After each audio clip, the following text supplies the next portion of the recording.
I think the apology was for him. It wasn't. So you're going to see it. I can't even think about that with my mind being blown. You're going to see it. It's going to shock you. The whole apology, all of the apologies, all of it. I watched a little bit for the tell-all, like these little clips, and I was like, you did what? You said what? What? It was all for him. It was his apology. He needed to hear it more than anybody. He had his agenda that he needed to do. When he fixes his relationship with his kids, that's when I'll accept the apology.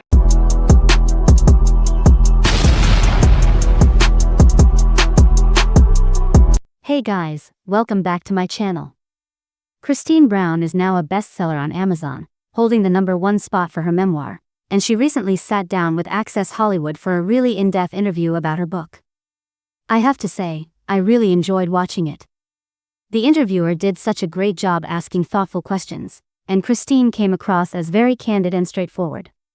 What stood out to me during the interview was just how naive Kody really was throughout her marriage with Kody, naive to his manipulation, naive about what it's like to deal with someone so narcissistic, and even naive when it came to the finances. One of the big topics they touched on was the upcoming season of the show, which is set to premiere in just a couple of weeks. The trailer teases Kody possibly bringing in a new wife and going on what looks like an apology tour. Now, if you've read Kody's book, you know that so much of what Kody and Robyn do on the show is really just reputation management. It's all about damage control and trying to clean up Kody's image. He's doing everything he can to make it seem like he isn't the selfish person he truly is.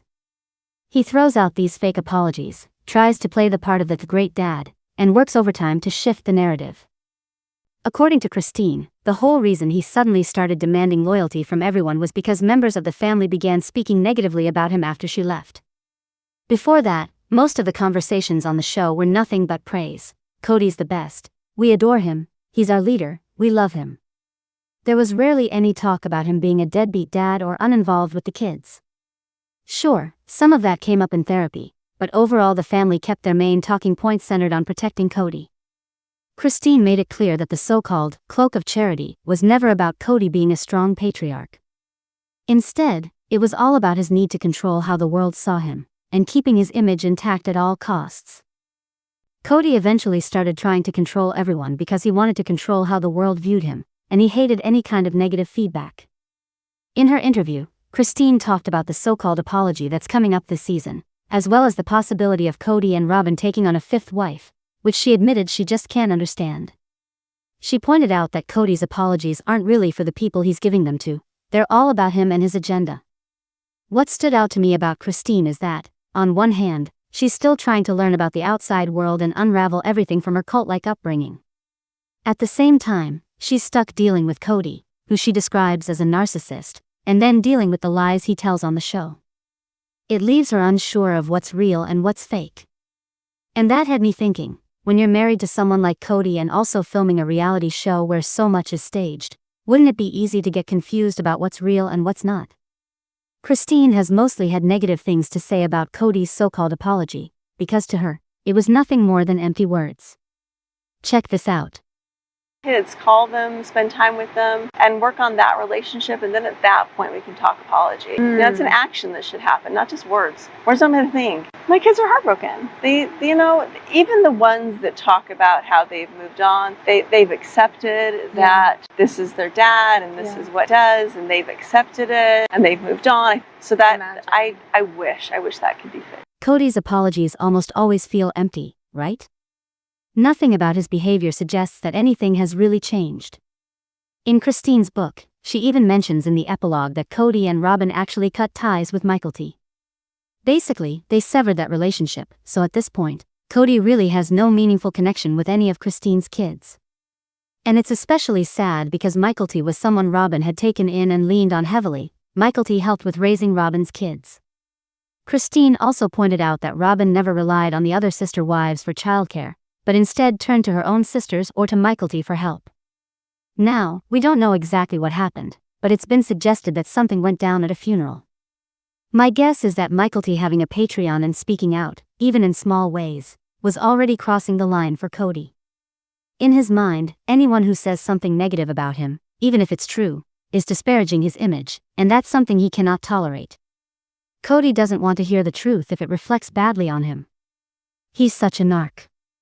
Christine does admit in the epilogue that she's heartbroken for her kids.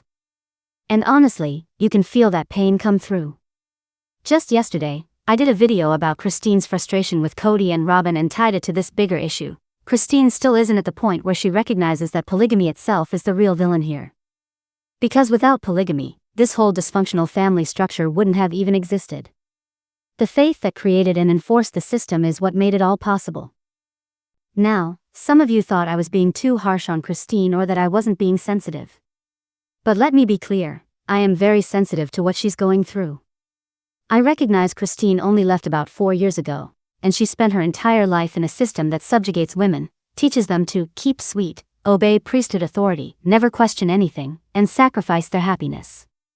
Her book actually goes into detail about how she's unraveling those toxic beliefs, like being taught to endure to the end, and that the more you suffer, the more God supposedly loves you. She's incredibly candid about how, in their church, women are told it's their responsibility to work through jealousy and all the struggles that come with polygamy. They're told that suppressing those feelings will make them better people. So being a better person really meant being less jealous, being a more obedient wife, and keeping sweet. But Christine admits she didn't want that. She wanted a real partner. She wanted Kody to be held accountable for his behavior and contribute equally in the relationship. She wanted true equality, and she realized she could never have that in polygamy. She writes all of that in her book, but she stops short of saying polygamy itself is the problem. And honestly, I think that's just where she's at in her healing and deconstruction process. It will probably take her years to get there, especially since so many of her loved ones are still in the church. If she outright condemned polygamy, she risks being cut off from them. Now, in my comments yesterday, some of you argued that Christine is protecting polygamy because speaking against it would get her cut off. But here's the nuance. What actually gets you cut off is speaking out against the church leaders, the priesthood, and the authority structure. And Christine does exactly that in her book. She's very critical of the leaders, of their strict rules, and of the ways they manipulate and control people. That alone is enough to make her unwelcome in the church. I think she's cautious about openly saying polygamy is the problem, because she has family still practicing it. Her siblings are in it. Her sisters are in it. Even though her dad is still part of the church but no longer a polygamist, she's navigating a delicate balance. So, for now, she stops short, but you can see in her writing and interviews that she's slowly getting there. I don't know how active Christine's dad is in the church right now, but honestly, I don't think he would care much either way. He has several children who have left the church and are very outspoken about their disagreements with it, and yet he still maintains relationships with them. So when Christine says she has a good relationship with her father, I believe her. I've spoken to multiple people who know him personally, and they've all said the same thing: he's a genuinely good guy. He's nothing like Kody. He's not narcissistic, he's not abusive, he's simply a decent man who was doing what he thought was right according to his faith. From what I've learned, he faced a lot of pressure from his own father, who was a church leader, to return to the faith. And here's the thing, not everyone in a polygamous system is a bad person. Not all men in this lifestyle are abusive just because they were born into it or became polygamous husbands. They're following what they've been taught, and it's really the system itself, and the teachings within it, that create the abuse. When Christine reaches the point where she can fully recognize that polygamy as a whole is the root of so many of these problems, that will be another big wake-up call for her. Right now, she sees Kody as the problem, and she disagrees with her faith, but the deeper realization that the system itself is toxic takes a lot longer to get to. It can take years. Christine is still very naive in some ways, and she's still learning how the world outside of this system works. So when I point that out, I'm not criticizing her as a liar or saying she doesn't see the big picture, it's just that she isn't there yet. Someone even left me a comment saying, I left a critical review of Christine's book. And honestly, I did too. I wasn't a huge fan of the book.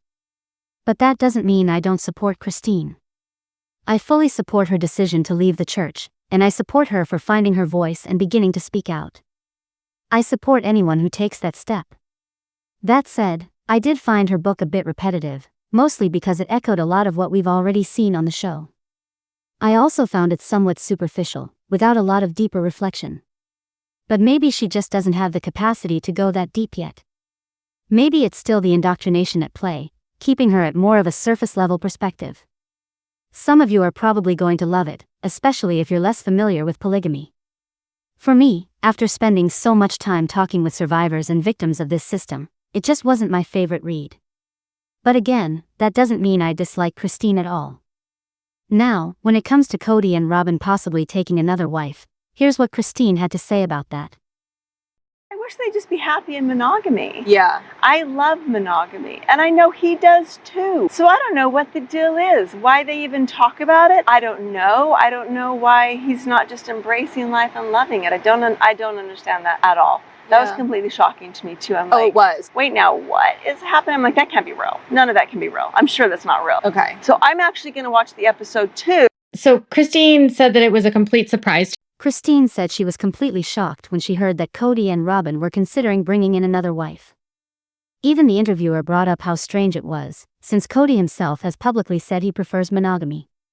Christine agreed, pointing out that Kody has repeatedly claimed he likes monogamy, so she doesn't understand why he would go down this path. On past tell-alls, Kody even said things like, "I don't think it would be fair to bring in another wife because I'm in love with Robyn." But at the same time, Kody has admitted that he lies and often says things off the cuff. From what I know, about 2 years ago, around the time Mary got her release, not long after Christine had left and right when Janelle was starting to leave, Kody and Robyn actually met with members of the Brethren. Someone connected to that group told me that Kody and Robyn had gone to dinner with a specific council member to talk about how they could get back into good standing with the church. A big part of this had to do with Robyn. She wanted to return to church, and as part of her marriage agreement with Kody, she had made it clear that they would live as polygamists. She still believed in that faith. Even though a lot of us don't think she really believes it, this is what was relayed to the council about why they wanted to come back. From what I was told, this is something Robyn truly takes seriously. She wants to be accepted by the church again because her whole family is there. She even believed that if Kody rejoined the church, he'd stop being such a jerk. She felt Kody needed the church leaders to guide him, though in my opinion, those leaders are perverted, controlling, and gross. The other issue that came up was Kody's interest in starting a branch of the church in Arizona, specifically in Flagstaff.